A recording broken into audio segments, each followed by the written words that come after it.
अब स्कूल के कुछ ही दिन बचे हैं।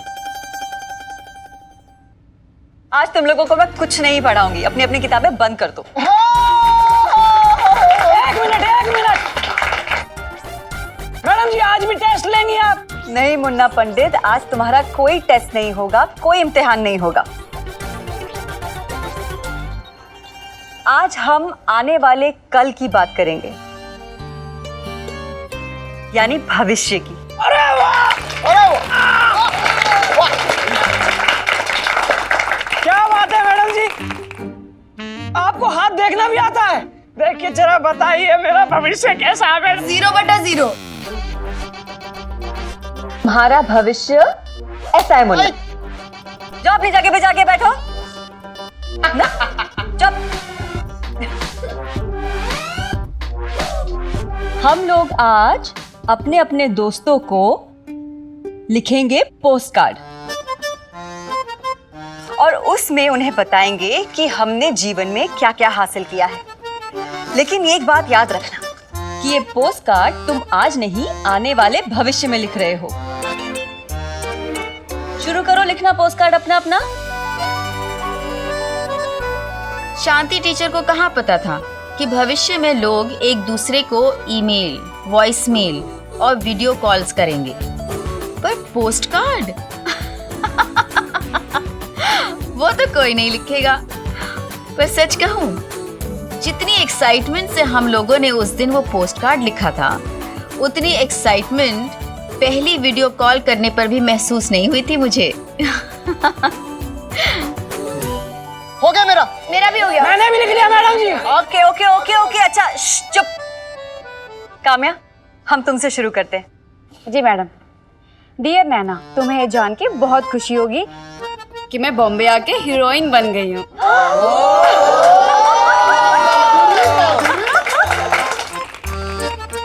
और मुझे एक नई फिल्म मिली है और उस फिल्म का हीरो है सलमान खान।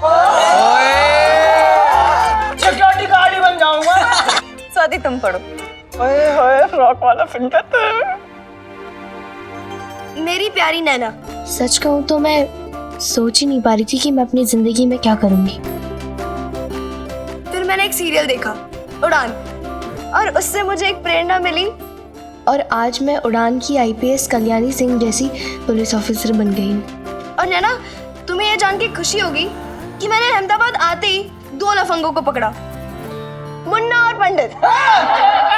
पकड़ ले। मैडम जी मैं पढ़ूं, प्लीज मैं पढ़ूं। हाँ हाँ हाँ पंडित तुम पढ़ो। गधे जैसी शक्ल वाला मेरा प्यारा मित्र मुन्ना उर्फ छेन। अरे उसको पढ़ने दो मुन्ना। मैडम जी गधा बोल रहा है आपके सामने। वो तो तुम हो ही। चलो पढ़ो। आजकल मैं अहमदाबाद का एक बहुत बड़ा पुलिस कमिश्नर बन गया हूँ और हमारे पुलिस स्टेशन में एक नई हवलदार आई है जिसका नाम है फ्रॉक वाला पंडित और स्वाति। फ्रॉक वाला पंडित? ये फ्रॉक वाला पंडित इस पंडित को सलाम ठोकता रहता है। अच्छा, जय माता दी। जय माता दी। मुन्ना, हमें ये तो पता है कि तुमने अपनी चिट्ठी अपने पक्के वाले दोस्त पंडित जी को ही लिखी होगी, तो उसे पढ़ के भी सुना दो। शुरुआत ऐसी होगी, मेरा पक्का वाला दोस्त असली पंडित। अरे वाह, ना उसमें पोंगा, ना बंदर, ना हाथी, ना जिराफ, सीधे पंडित। इतनी इज्जत अपने आप को। अच्छा पढ़ो। मैं जानता हूं मेरे सारे दोस्त कुछ ना कुछ बन गए हैं। कोई डॉक्टर है, कोई एक्टर है, कोई पुलिस में है, कोई विदेश में है, और मैं कुछ नहीं बन पाया।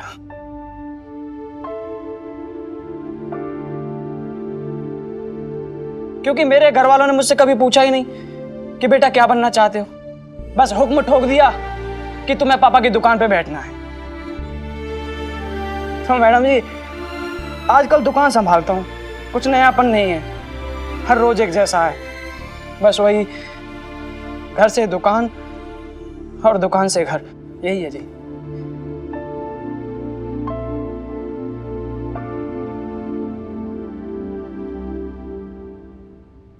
मुन्ना, मैं तुम्हें सिर्फ एक बात कहना चाहती हूँ कि अगर जीवन में कुछ बनना है, कुछ करना है, तो अपने घर वालों से इस बारे में बात करना। अपने माता पिता से सलाह मशवरा करना।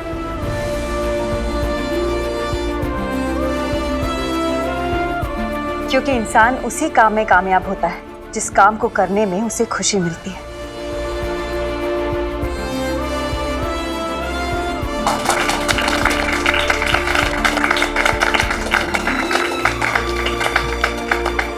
नैना, अब तुम अपना पोस्ट कार्ड पढ़ो। मेरी सबसे प्यारी, सबसे आदरणीय शांति मैम, आपको ये जानकर खुशी होगी कि मैं लेखिका बन गई हूँ। मैम, ये सब आपके प्यार, आपके विश्वास, आपके मार्गदर्शन और आपकी सिखाई हुई बातों का नतीजा है जो आज मैं इस मुकाम पर पहुँच पाई हूँ।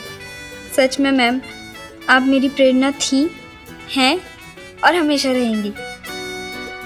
मैं आपको रोज़ एक खत लिखा करूँगी। और वैसे भी आप तो जानती हैं कि मुझे पत्र लिखना कितना पसंद है।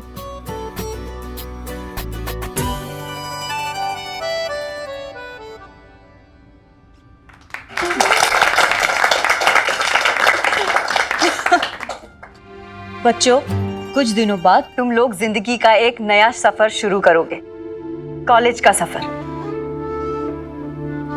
और उस सफर के लिए मैं तुम लोगों को ढेर सारी शुभकामनाएं देती हूँ। तुम लोग जिंदगी में जो भी बनना चाहते हो, ईश्वर करे कि वही बनो। All the very best. Thank you, thank you ma'am. Class के वो आखिरी कुछ दिन सबकी आंखें नम थीं और उनमें बसे थे छोटे छोटे सपने। पर किसे पता था कि किसके सपने पूरे होंगे और किसके नहीं, क्योंकि उन दिनों आज की तरह इतने जॉब ऑप्शंस नहीं थे।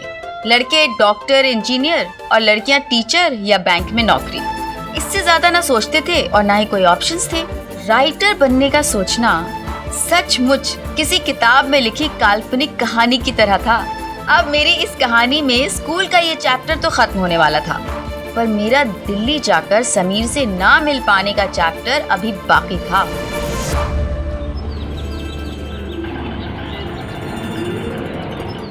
समझता क्या है अपने आप को?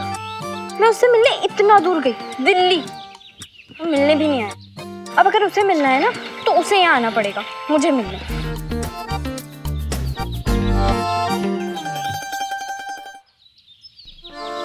ये तो समीर की बाइक है।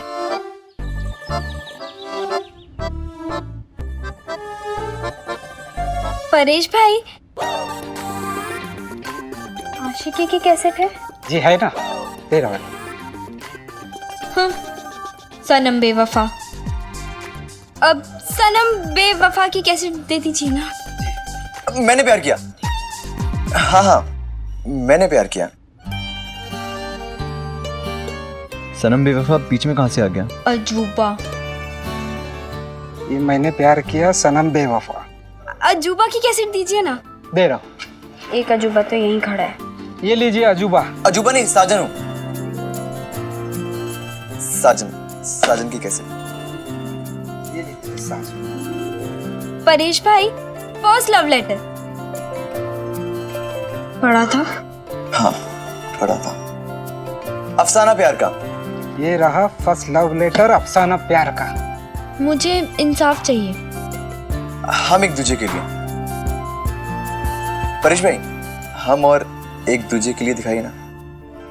मुझे तो लगा था दिल्ली वालों का दिल गुलाब के फूल की तरह होता है, पर तुम्हारा दिल तो ये रही एक दूजे के लिए। पत्थर के फूल। पत्थर के फूल की कैसेट दीजिए। ये लीजिए, सारी कैसेट है। तुम हो पत्थर के फूल और पत्थर के सनम।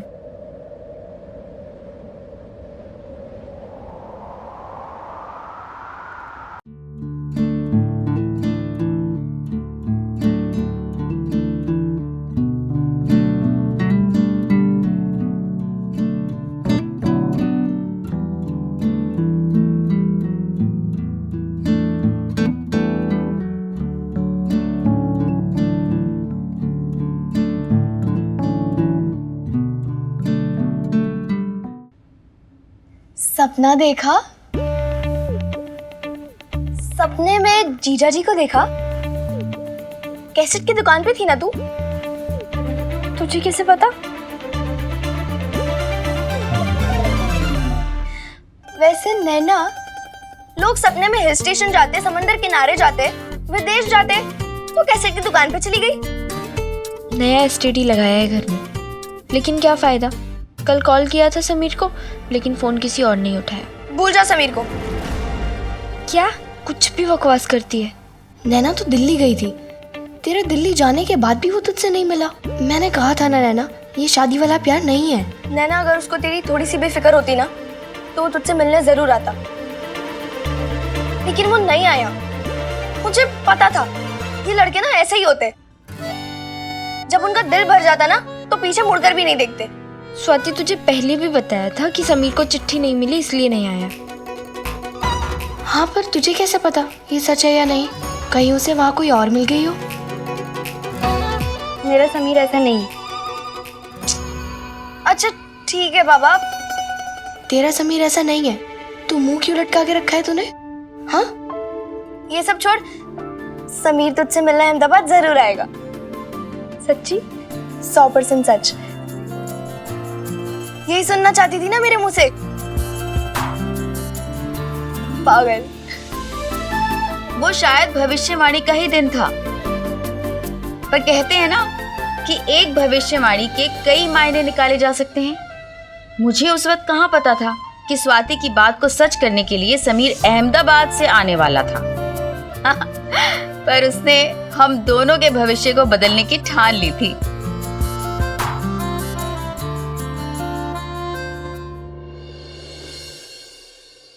कितनी बार कहा है पापा को कि ये खटारा स्कूटर बेच के कोई सेकंड हैंड साइकिल ही ले लो।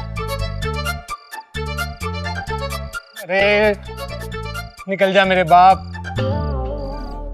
ये अर्जुन शाम के 7 बजे बाहर क्या कर रहा है? मेरे ख्याल से ये बिल्कुल सही मौका है अर्जुन के दिल की बात जानने का। बहुत बढ़िया, बहुत बढ़िया।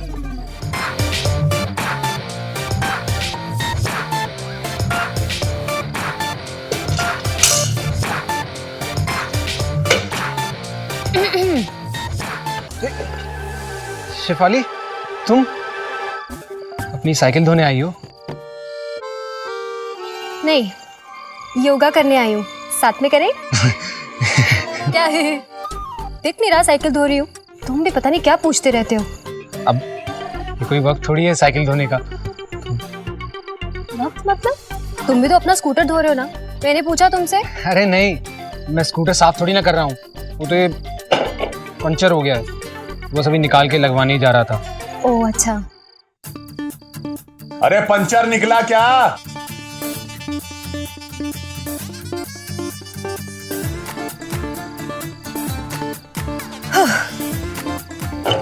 हटो।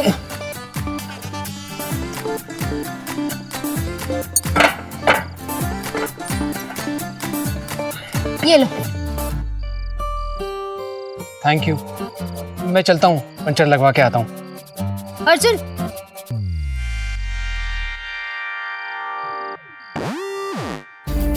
एक बात पूछूं अर्जुन? आप पूछो। तुम्हें जलन हुई थी ना? दरअसल वो क्या है ना शेफाली, मैंने ना कल फतेहचंद की दुकान के पकौड़े खा लिए थे, तो इसलिए शायद एसिडिटी बन गई और फिर उससे छाती में बहुत ही जलन होने लगी। अब तक ठीक नहीं हुआ। आज रात को जलजीरे का पानी पी के सोऊंगा। अर्जुन, हाँ? मैं अपने कजन के बारे में बात कर रही थी। मुझे और उसे साथ साथ देख के तुम्हें जलन हुई थी ना? अर्जुन, सच सच बताओ ना। शिवाली पर अरे ओ नालायक, टायर बदला कि नहीं? पापा वो मैं तो बस टायर निकल गया, पंचर लगवा के लाता हूँ। मैं चलता हूँ शिवाली। अर्जुन, पापा लेट हो रहा हूँ मैं। पापा का वो पंचर लगवाना है। अर्जुन,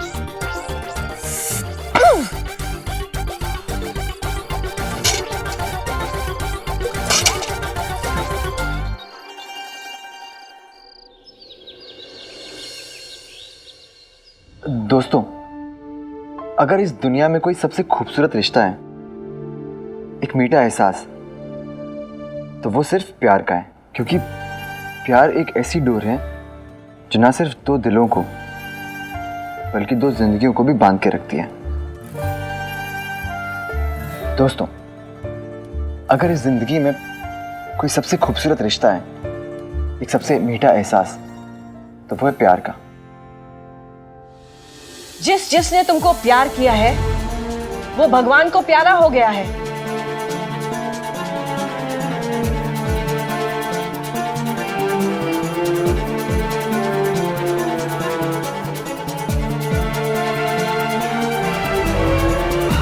समीर,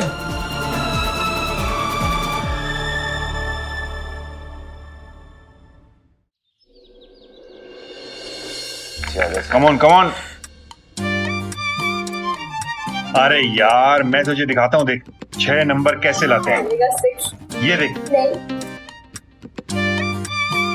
अरे कम ऑन ट्राई कर एकदम जल्दी। अरे क्या करे, मेरा टर्न है। वाह। क्या आएगा? 1।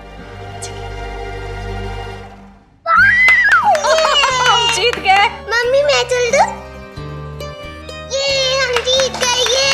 ये अब लोग हार गए। अरे रोहन, याद आया, जरा रेडियो ऑन करना, समीर का प्रोग्राम आने वाला है। आजकल दिखता ही नहीं है, रेडियो पर तो आवाज सुन लो। अरे रुक जा रोहन। विशाखा बेटा, इतना मजा आ रहा है तुम्हारी गेम देखने में, ये खामखा रेडियो। वाह, सुनने दो ना। रोहन, लेके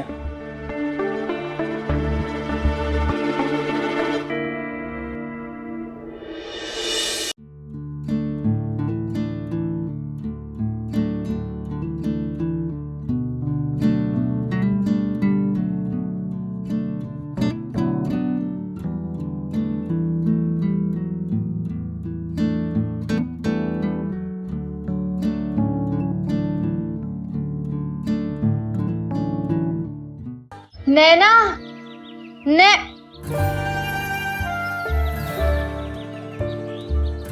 भाइयों और बहनों, हमारी नैना है बहुत उदास क्योंकि जीजा जी नहीं है उसके पास। मजाक मत कर प्रीति। मेरी प्यारी बहना, क्या हुआ जो समीर से नहीं हो पाई फोन पे बात? उससे कर लेना तू रेडियो पे मुलाकात। चल, जीजा जी का प्रोग्राम शुरू होने वाला है, चल।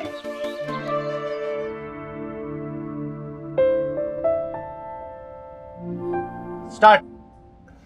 दोस्तों, अगर इस जिंदगी में कोई सबसे खूबसूरत रिश्ता है, कोई मीठा एहसास, तो वो सिर्फ प्यार का है। क्योंकि प्यार ही एक ऐसी डोर है जो ना सिर्फ दो दिलों को बल्कि दो जिंदगियों को बांध के रखती है।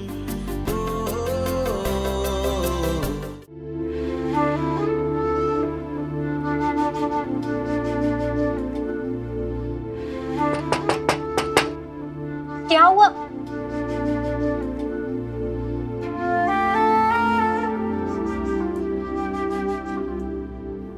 कभी कभी लगता है कि सब कुछ अपना है, फिर अगले ही पल दिखता है कि सब सपना है। कभी कभी लगता है कि मैं सब कुछ जीत रहा हूं, और फिर लगता है कि मैं वक्त की तरह बीत रहा हूं। नींद में हूं, फिर भी थोड़ा थोड़ा जाग रहा हूं। हाँ, यही सच है कि मैं खुद से ही भाग रहा हूं।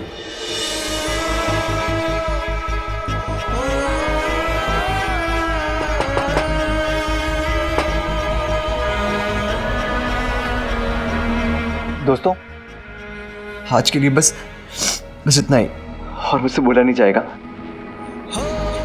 क्या हुआ?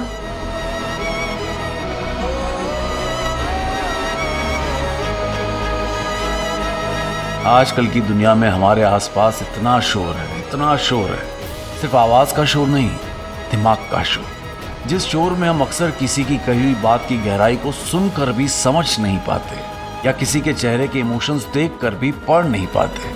पर उन दिनों लोगों की जिंदगी में सादगी थी और इसीलिए गहराई भी। बिना देखे ही नैना ने और माँ ने मेरी आवाज के हल्के से बदलाव को भी समझ लिया था। ये उन दिनों की बात है ना? लगता है जीजाजी को तेरी बहुत याद आ रही है, तभी तो वो ऐसे उदास होके। नहीं प्रीति, आज समीर की आवाज में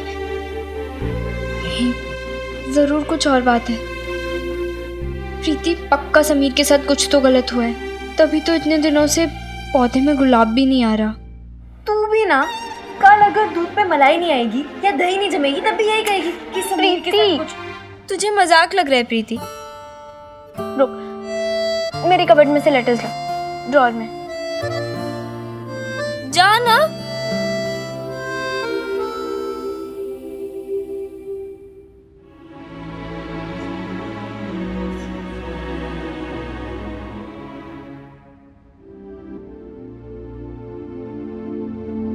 ये देख।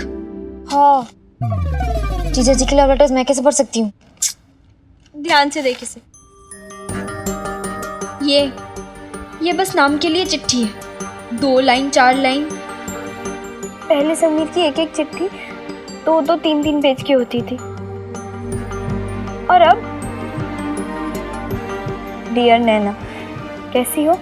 मैं ठीक हूँ समीर। कुछ ना कुछ बात तो जरूर है प्रीति। तो हर कोई तेरी तरह एक्स्ट्रा शीट थोड़ी लेता है। हो सकता है कि वो बिजी हो या फिर कोई जरूरी काम आ गया हो। ऐसा हो ही नहीं सकता। मेरे लिए समीर और समीर के लिए मुझसे ज्यादा जरूरी कुछ और हो ही नहीं सकता प्रीति। मैं फोन करती हूँ तो हमारी बात नहीं हो पाती। समीर खुद से फोन करता नहीं है और उसके लेटर्स भी ऐसे हैं। जरूर कुछ ना कुछ बात है। तुम टेंशन मत ले, आने दे उनको अहमदाबाद। कान पकड़ के सारे सवालों का जवाब मांगूंगी।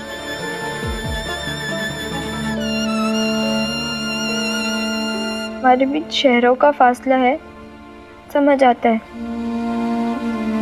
पर ये दिलों में दूरियां।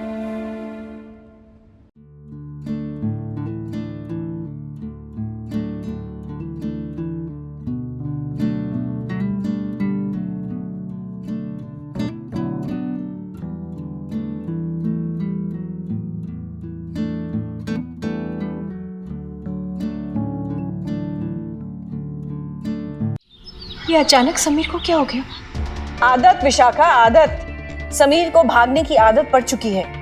पहले हॉस्टल से भागा, फिर इस घर से, और अब स्टूडियो से। ये लड़का सिर्फ हमारा नाम खराब कर सकता है और कुछ नहीं। खराब तो हमने की है उसकी जिंदगी। आपने उसकी आवाज सुनी? आज उसकी आवाज में गुस्सा नहीं था, एक तड़प थी, दर्द था, बेचैनी थी। और ये दर्द, ये बेचैनी, ये तड़प उसे इस घर में आके मिली। शाखा, तुम तो ऐसे बोल रही हो जैसे उसकी परेशानी का कारण हम हैं। हाँ, हमने दिया है उसे। कैसे? विशाखा बेटा, तुम समझ नहीं रही हो। समझ तो मैं आज गई हूँ मम्मी जी। अफसोस इस बात का है कि मैं पहले क्यों नहीं समझी। मैं समीर को यहाँ इस घर में ये सोच कर लाई थी कि यहाँ आकर उसे अपनापन मिलेगा, प्यार मिलेगा, एक फैमिली मिलेगी। मुझे ये नहीं पता था कि यहाँ आकर उसे मिलेगा तो सिर्फ अकेलापन। विशाखा, ये अकेलापन तुम्हारे लाडले ने खुद चाहा है।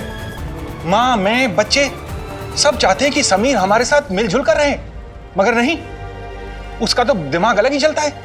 एक बात और विशाखा, तुम्हें समीर परेशान लग रहा है ना?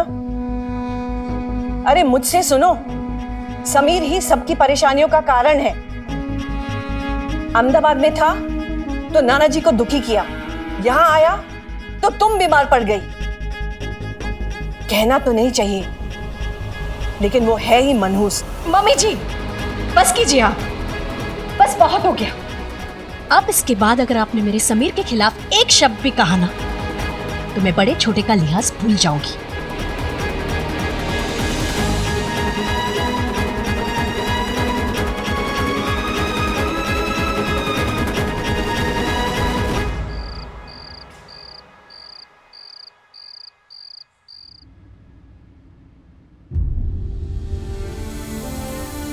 मम्मी आप ये सब यहाँ आओ मेरे पास, बैठो।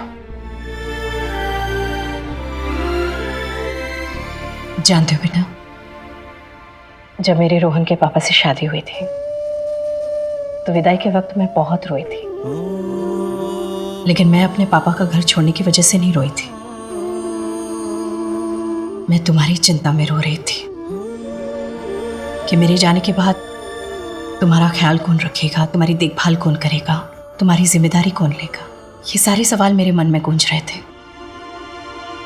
तब पापा ने तुम्हें अपनी गोद में उठाया और मुझसे कहा, विशाखा जाओ अपने नए घर की जिम्मेदारी संभालो।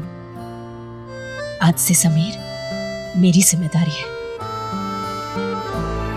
बस पापा की इस एक बात ने मेरे मन से तुम्हें लेकर सारी शंका, सारी फिक्र मिटा दी, क्योंकि मैं जानती थी मैं चाहे कितनी भी कोशिश कर लूं, मेरी परवरिश में कहीं ना कहीं कोई कमी रह ही जाती।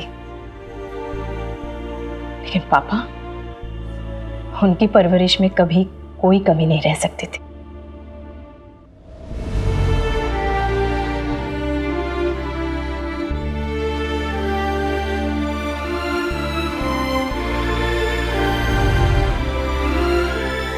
ये बात तुम भी मानते हो, है ना? यहाँ आने के बाद तुम्हारी चिंता कभी नहीं हुई, क्योंकि मैं जानती थी कि पापा तुम्हारे साथ हैं, जो सिर्फ एक नानू बनकर नहीं बल्कि एक माँ और पिता बनकर तुम्हारा ख्याल रख रहे हैं। लेकिन पापा के चले जाने के बाद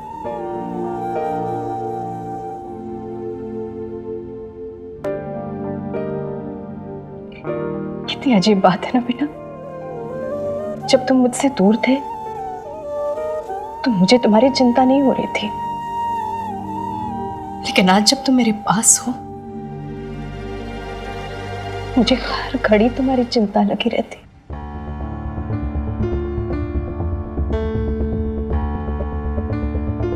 जानते हो बेटा, एक माँ के लिए दुनिया में सबसे सुकून का वक्त कौन सा होता है? जब उसका बच्चा खुश हो। और मैंने पापा से वादा किया था, मैं तुम्हें हमेशा खुश रखूंगी, हमेशा।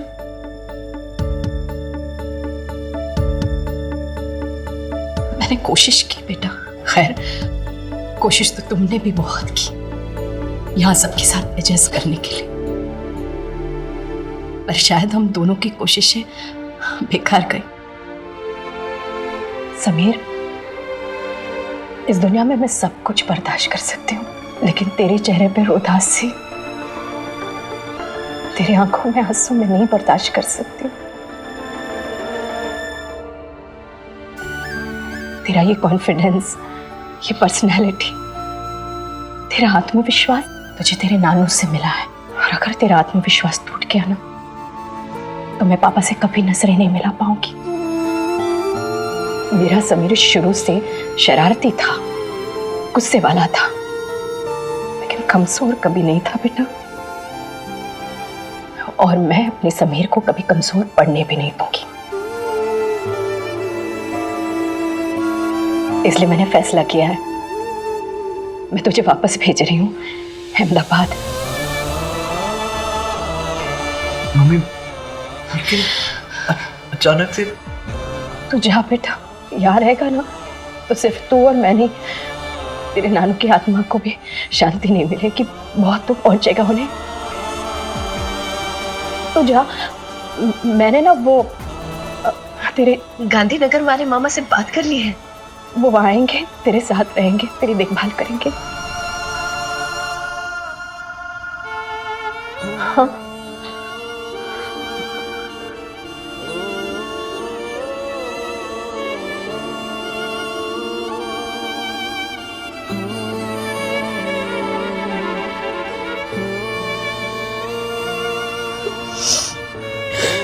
आज जी भर के रो ले, क्योंकि आज के बाद मेरा समीर कभी नहीं रोएगा। ये तेरी मामा का हुआ था तुझसे?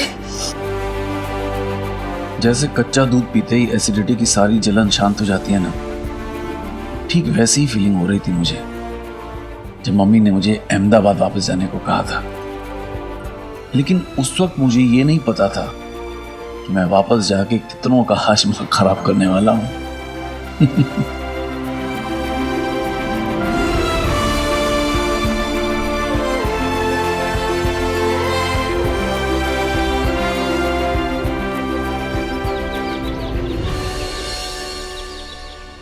अब बस भी करो, कितना खेलोगी मेरे दिल के साथ? अरे मजाक कर रहा हूँ बाबा। पता है, पर कुछ बातें हैं जो तुम्हें नहीं पता। जैसे कि? मेरा पूरा बचपन इस स्कूल में गुजरा है। तुम्हें पता है, मैं ना इतनी छोटी सी थी जब पहली बार इस स्कूल में आई थी, और मेरा बैग ये भी एकदम छोटा सा था। धीरे धीरे मैं भी बड़ी हो गई और मेरे बैग का साइज भी। आज जब स्कूल के आखिरी दिन चल रहे हैं, एक एक बात याद आ रही है। इस स्कूल से ना बहुत सारी यादें जुड़ी हैं मेरी। और मेरी सारी यादें तो तुमसे जुड़ी हुई हैं। पता है, जब भी मुझे स्कूल का कुछ याद आएगा ना, वो याद तुमसे जुड़ी होगी। याद है तुम्हें स्कूल का मेरा पहला दिन, जब मैं तुमसे टकराया था?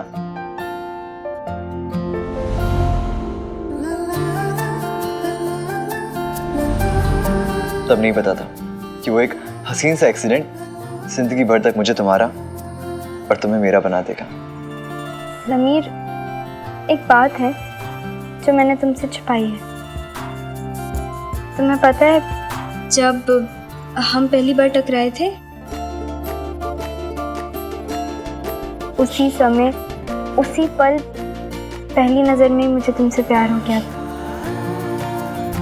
पर तब मुझे समझ नहीं आया था कि प्यार नहीं होना चाहिए था। नहीं बुद्धू, तब मैं ये नहीं समझ पाई थी कि जो मैं महसूस कर रही हूँ उसे प्यार कहते हैं। ओह, तुम्हें याद है जब मैंने प्रिंसिपल सर से तुम्हारी शिकायत की थी? बहुत बुरा लगा था मुझे, बल्कि मैं तो डर गई थी कि मैं तुम्हें वापस देख पाऊंगी या नहीं, तुम कभी स्कूल भी आओगे या नहीं। वो डर, वो घबराहट, मैं तब भी नहीं समझ पाई थी कि मुझे तुमसे प्यार है। और फिर जब मैंने तुम्हारे लिए पहली बार अपना मॉनिटर बैग साइड में रख के झूठ बोला, मैं तब भी नहीं समझ पाई थी कि ये प्यार है।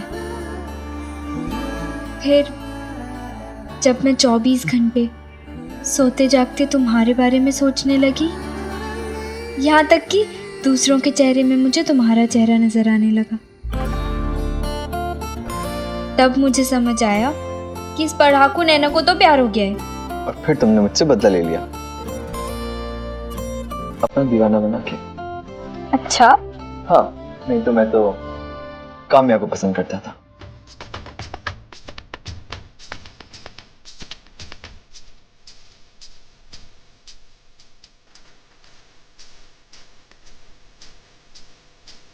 स्टैचू।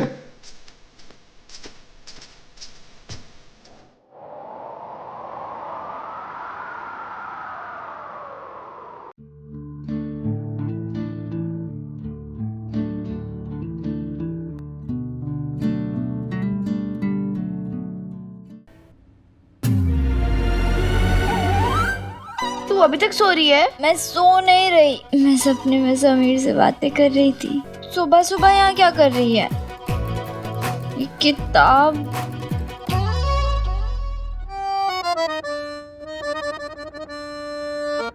मेरी किताबें कहाँ गई? पता है मेरे घर पे भी ये हुआ। मेरी मम्मी ने भी सारी किताबें कबाड़ी वाले को भेज दी। मेरी भी मतलब चाची जी और ताई जी ने तेरी और प्रीति की किताबें कबाड़ी वाले को बेचने के लिए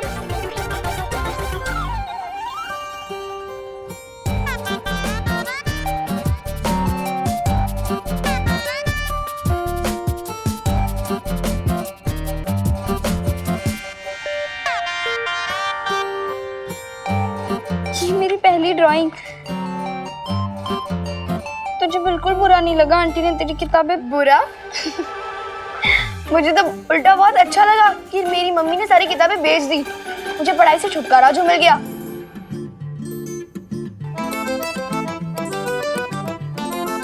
कहाँ जा रही है? ताई जी को बोलने की वो किताबों को ना बेचे। पता है तेरी ताई जी तुझसे क्या कहेगी? ओ भाई, अब इन किताबों का क्या काम है? और ऊपर से ये भी कहेगी कि इन किताबों को बेच के 2 दिन बर्तन ही आ जाएंगे। और वैसे भी बहुत ही हो गई पढ़ाई लिखाई, अब चूल्हे चौके पे ध्यान दो, शादी के बाद वही काम आएगा।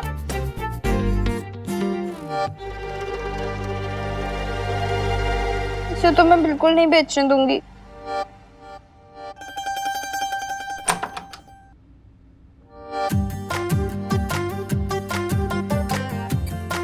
मेरी यूनिफॉर्म कहाँ है? वो भी तेरी ताई जी ले गई। कह रही थी ओ भाई, अब इन फ्रॉकों से मैं अपने अटैची के कवर ही बना लूंगी। पर अभी तो स्कूल का आखिरी दिन बाकी है ना। वो हमें लीविंग सर्टिफिकेट लेने जाना है और क्लास फोटो भी तो बाकी है। ताई जी, यूनिफॉर्म को कुछ मत कर। क्या है? अरे कहाँ जा रही? डांट पड़ जाएगी। छोड़ ताई जी। एग्जाम के दिन में लेट हो गया। ये अर्जुन किसी काम का ही नहीं है। बोला था मैकेनिक के पास ले जाना, पर नहीं, किसी काम का नहीं है ये।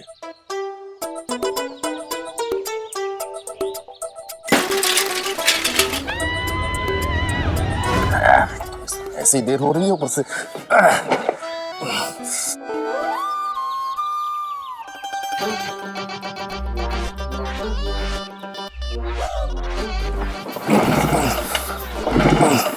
अरे यार, जब देर होती है तुम्हारा भी नाटक शुरू हो जाता।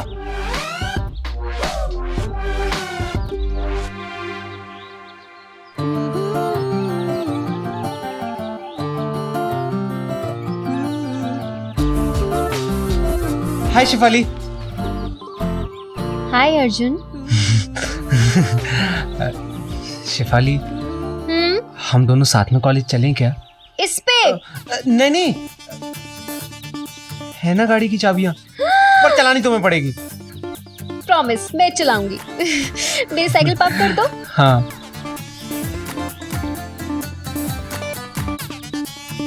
और मैंने ना कार आगे पार्क की है, कोई हमें देख भी नहीं पाएगा साथ में जाते हुए। हाँ, मेरी बुक्स ले आओ। आराम से आराम से आराम से। अर्जुन धीरे धीरे क्लच छोड़ो, ठीक है?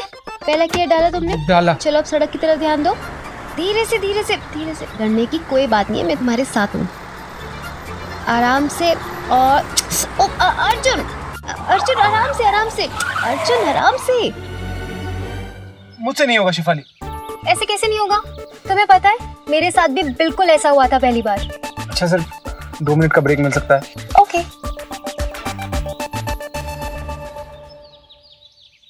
अर्जुन एक बात बताओ, तुम्हें चाबी कहाँ से मिली? पारिक अंकल है ना अपने लाल गाड़ी वाले। ओ अच्छा अच्छा, हाँ। उनके बेटे नितेश से गाड़ी सीखने के लिए पापा ने आज मुझे कार की चाबी दी थी। तो एक सेकंड। तो तुम नितेश के पास क्यों नहीं गए? क्योंकि मुझे तुमसे सीखनी है। मुझ में ऐसा क्या स्पेशल है? अरे नहीं शिफाली, वो तुम सिखाती बहुत अच्छा हो ना। मेरा मतलब अपने परले बाबू, उसको कैसे खटाक से तुमने इंग्लिश सिखा दी थी, तो मैंने सोचा कि मुझे भी फटाक से ड्राइविंग सिखा दो। अर्जुन, इंग्लिश पढ़ाने में और गाड़ी सिखाने में फर्क होता है, लेकिन अगर तुम्हें मुझसे फिर भी सीखनी है ना, तो मैं राकेश अंकल से बात करूंगी। नहीं नहीं नहीं नहीं, पापा से इस बारे में क्या बात करनी है? पापा से इस बारे में कुछ बात मत करना, तो मैं खामखा वो मेरी क्लास लगा देंगे और मुझे तुम्हारे साथ वक्त बिताने का मौका भी नहीं मिल।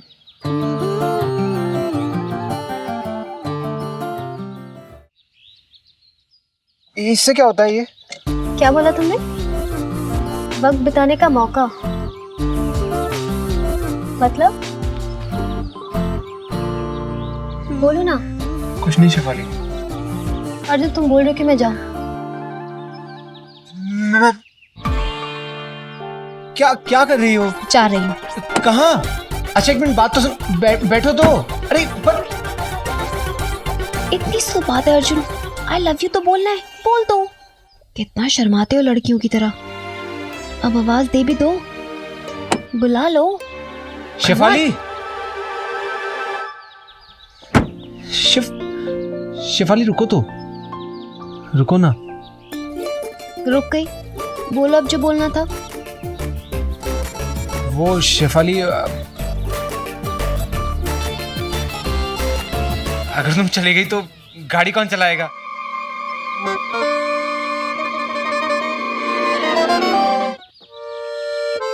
तुम्हारे पापा राकेश अंकल गाड़ी चलाएंगे। मैं जा रही हूँ। रिक्शे वाले भैया रुके। अरे शेफाली, लेकिन बात तो सुनो मेरी। चले भैया। शेफाली बात।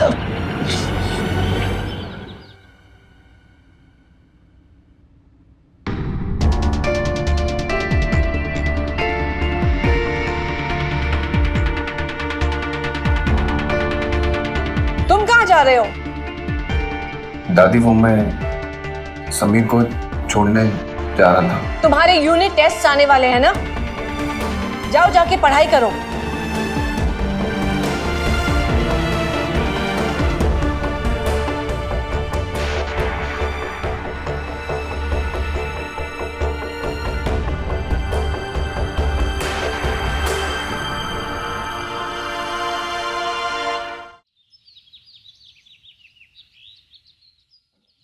क्या हुआ है समीर? इतनी सुबह सुबह क्यों बुला लिया? क्या हुआ है समीर? कल से देख रही हूँ तुझे ना, नैना से तूने फोन पे बात की और वो रात को स्टूडियो में भी, और अब ये। मैं अहमदाबाद जा रहा हूँ। वो तो दिख रहा है। चलो अच्छा है, 3-4 दिन का ब्रेक मिल जाएगा तो। 3-4 दिन के लिए नहीं, हमेशा के लिए जा रहा हूँ। हमेशा के लिए? कोई बात हुई है क्या? नहीं, कोई बात नहीं हुई है। शायद इतना ही वक्त लिखा था मेरी किस्मत में दिल्ली में और तुम लोगों के साथ रहने के लिए।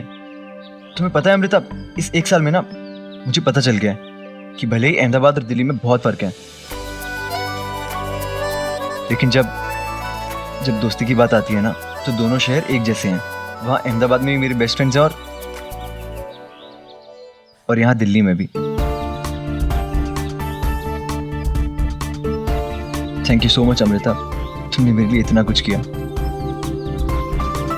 मैं तुम्हें कभी नहीं भूल सकता। कोशिश भी मत करियो, वरना वहां आकर ना तेरी मुंडी मरोड़ दूंगी मैं। तू भी मुझे बहुत याद आएगा।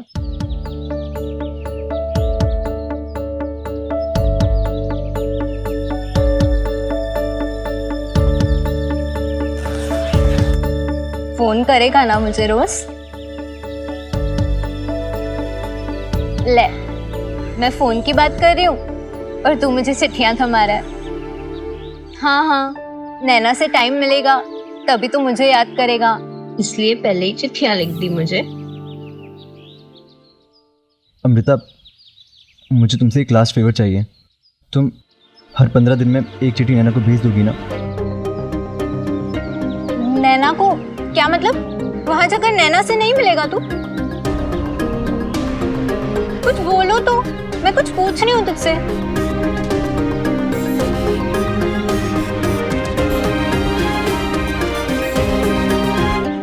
रुको, मैं आ रहा हूँ तुम्हें एयरपोर्ट छोड़ने। रोहन, क्या कहा था मैंने तुमसे? जाओ जाके पढ़ाई करो। सुना नहीं क्या? चलो, तुम पढ़ाई मिस नहीं कर सकते हो। पढ़ाई का तो पता नहीं दादी, लेकिन आज समीर को एयरपोर्ट छोड़ना बिल्कुल मिस नहीं कर सकता।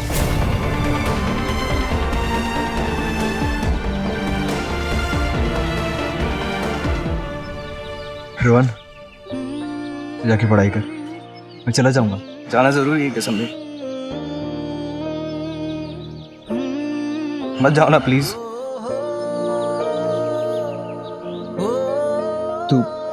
तू मम्मी का ध्यान रखना, थोड़ी फिर से तबीयत खराब है, और अपना भी। तुम भी।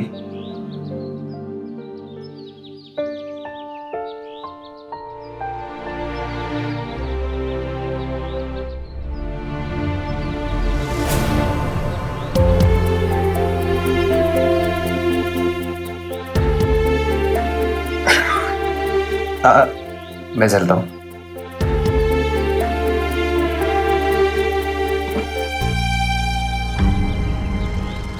मेरा अहमदाबाद वापस जाना शायद दादी की नजर में उनकी जीत थी और मेरी हार।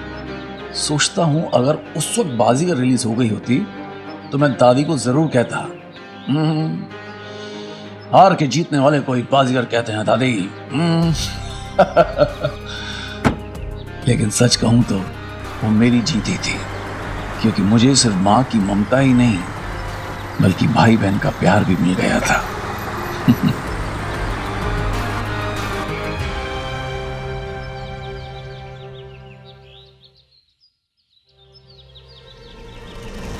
प्रीति, प्रीति जल्दी आ। बोल प्रीति, ये देख, इसमें कितने दिनों के बाद गुलाब का फूल खिला है। तू क्या पागल है? गुलाब के पेड़ में गुलाब का ही फूल खिलेगा ना, गोभी का थोड़ी। तू समझ नहीं रही है, ये मेरे और समीर के प्यार की निशानी है और इसमें इतने दिनों के बाद फूल खिला है। प्रीति, जरूर कुछ अच्छा होने वाला है।